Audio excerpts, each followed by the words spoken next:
Donc là, on va avoir maintenant les déperditions du système nerveux central, c'est-à-dire l'activité psychique. On va voir un petit peu comment on perd de l'énergie à ce niveau-là. Donc je voulais installer un petit peu comme un contour pour que vous compreniez que plus on avance et plus c'est dangereux et que c'est bien de réagir avant. Donc vous avez, pour le système nerveux, ce qu'il a à gérer en fait. Le quotidien, les soucis, c'est le quotidien. Je ne connais pas beaucoup de gens qui n'ont pas dans leur quotidien quelques tracas. Ils sont différents d'une personne à l'autre. Ça peut être des débouchés professionnels, ça peut être l'éducation des enfants, ça peut être la voiture qui tombe en panne, ça peut être la belle-mère qui vient dimanche, ça peut être un voisin qui fait trop de bruit, ça peut être... c'est du quotidien, et en même temps, si on n'y fait pas attention, et que ça se répète, ce quotidien commence déjà à entamer les réserves. Mais, dans l'ensemble, c'est quelque chose de gérable dans le sens où si on arrive, si on n'en a pas trop, à les solutionner, ou à les hiérarchiser, ou à les relativiser aussi, parce qu'on peut se faire du souci pour tout. Dans l'ensemble, ça peut être aussi stimulant, parce que quand on arrive à solutionner des choses dans notre quotidien, ça peut nous donner confiance, et donc il faut toujours essayer de les gérer. Après, c'est juste une question d'équilibre entre le confort moderne, c'est-à-dire une espèce de confort artificiel, des choses qui sont faites pour nous faciliter la vie, et qui, des fois, nous la compliquent.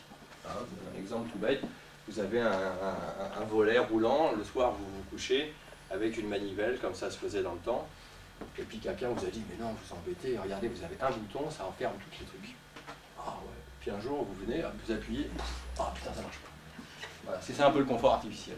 Des choses qui peuvent être faites au début pour nous simplifier la vie, puis finalement qui nous la compliquent. Donc chacun, voilà. Mais des fois, on peut perdre vraiment de l'énergie à essayer de gérer ce genre de détails, un bip, une voiture. Non, ce ne sont plus des voitures, ce sont des Game Boy, ce sont une voiture moderne, si vous en avez une, il y a plein de choses dedans. Il y a tellement de choses que tout lâche avant que le moteur lâche. Vous jetez la voiture, le moteur marche encore très bien, quoi. Donc c'est un peu ça, c'est des choses sur lesquelles on peut avoir une prise, le confort artificiel. On n'est pas obligé de revenir à vivre au Moyen-Âge, mais il faut quand même faire un petit peu attention. Donc, souci quotidien, quelque chose pour tout le monde, c'est valable pour moi aussi, sans problème. Quand vous montez, vous avez un cran au-dessus. Eh bien, vous avez l'angoisse. Juste au-dessus des soucis, vous avez l'angoisse. Qu'est-ce que ça peut être l'angoisse? C'est un sentiment d'insécurité, c'est-à-dire le ressenti qu'on n'arrive pas à contrôler les choses. Une chose, deux choses, trois choses, selon. Mais on est monté d'un cran parce qu'on n'a pas encore trouvé la solution, donc ça nous angoisse. Là, c'est propre à chacun, bien sûr, le ressenti et les difficultés de vie quotidienne à chacun. Mais là, on va avoir le pied dans l'étrier de choses très embêtantes, qui sont les maladies psychosomatiques. L'angoisse est la niche des problèmes psychosomatiques. Tout le monde sait ce que c'est ici, des problèmes psychosomatiques.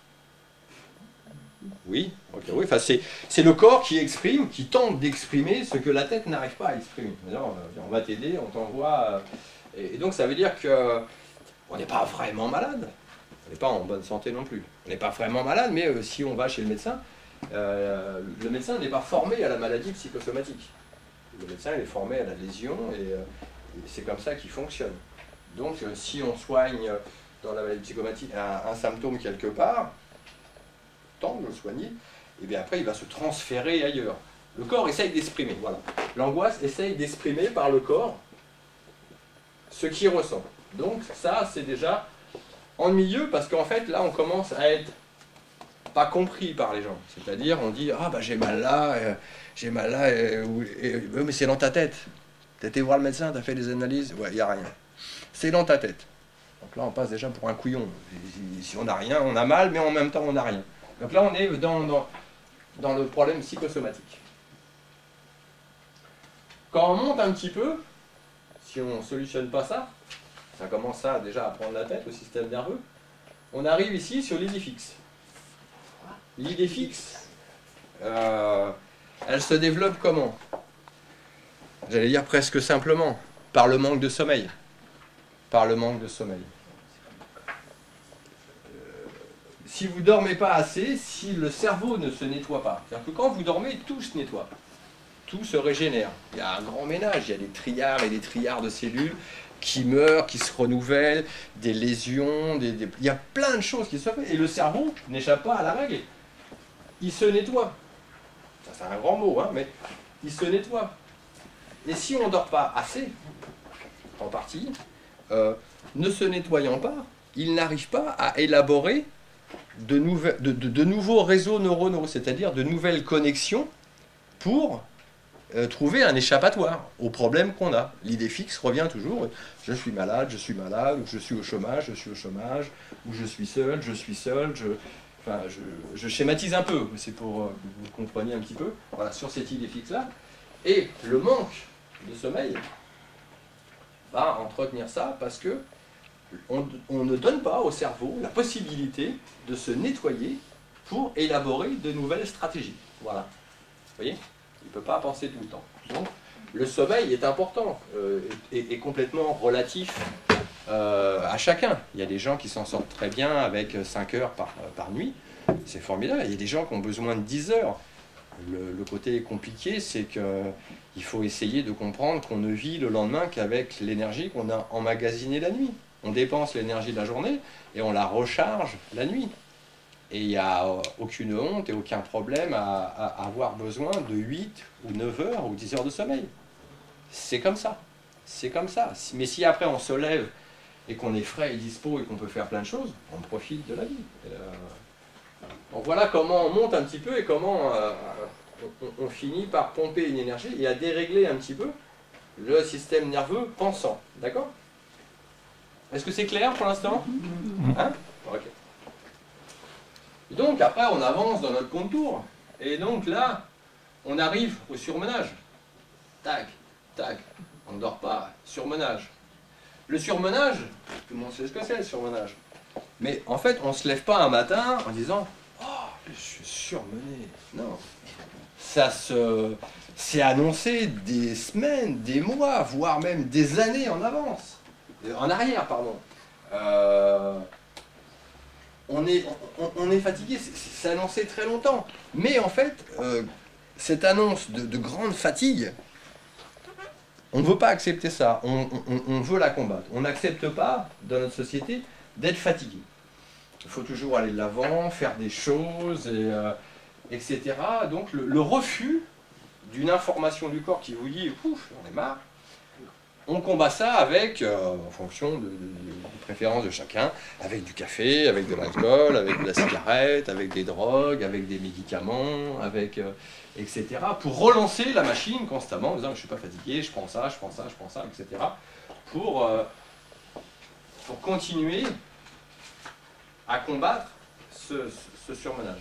Et donc en fait, bon, maintenant on en parle un petit peu plus, c'est-à-dire maintenant on parle de burn-out, où les gens, au bout d'un moment, ils peuvent plus. Ils peuvent plus, ils ont tiré au maximum, ils ont pris des antidépresseurs, ils ont pris tout ce qu'on a pu leur conseiller, mais ça ne marche pas. Parce que l'organisme étant une machine bien conçue, hyper résistante, a besoin d'un principe de base, action-repos, et puis équilibre psychologique de chacun en fonction de ses habilités, ses aversions, s'il est capable de faire de sa vie, quoi. Donc dans le surmenage, on est déjà très mal. Et si on avance, donc là, sur la phase un petit peu qu'on a pu connaître, que certains ont pu connaître, on arrive à la confusion, qui est un joli mot, pas trop méchant, mais qui veut dire juste quoi? C'est de l'incohérence. C'est de l'incohérence. Qu'est-ce que c'est que l'incohérence et la confusion? C'est un manque d'organisation de sa pensée. C'est-à-dire, on n'est plus capable de planifier sa vie, d'avancer avec son propre mode de fonctionnement, son mode de pensée. On n'arrive plus à organiser ça. Et donc là, c'est très pénible, parce qu'à ce moment-là, peu importe qui on est vulnérable à tout ce qu'on entend. Paul nous a dit, bah tiens, ça c'est bien, prends ça, t'es pas bien, ok, ça. Et puis on rencontre Jacques à midi, qui lui dit, mais non, tu devrais faire ça. Ah bon, tu crois? Alors je vais faire ça. Et on rentre le soir et on croise Sophie qui lui dit, mais non, le mieux c'est que tu fasses ça. On ne sait plus trop ce qu'on doit faire. Et la confusion, elle est là. La confusion, elle est là, l'incohérence est là. Ça, je le souhaite à personne en fait, parce que ça c'est très pénible, de ne pas avoir suffisamment de ressorts dans sa tête pour se dire mais non, je veux faire ça, je peux faire ça comme ça, tout ça n'est pas grave, et je prends confiance en moi. On a perdu confiance parce qu'on a puisé dans la machine, et on arrive à un moment où on ne peut plus réagir. D'accord? On ne peut plus réagir. Mais tout ça est quand même dans l'ensemble relativement annoncé. Oui ou non? C'est annoncé. Donc là on peut dire, bah oui, la dépression, elle peut être là. J'ai mis confusion, je trouve ça plus sympa que dépression.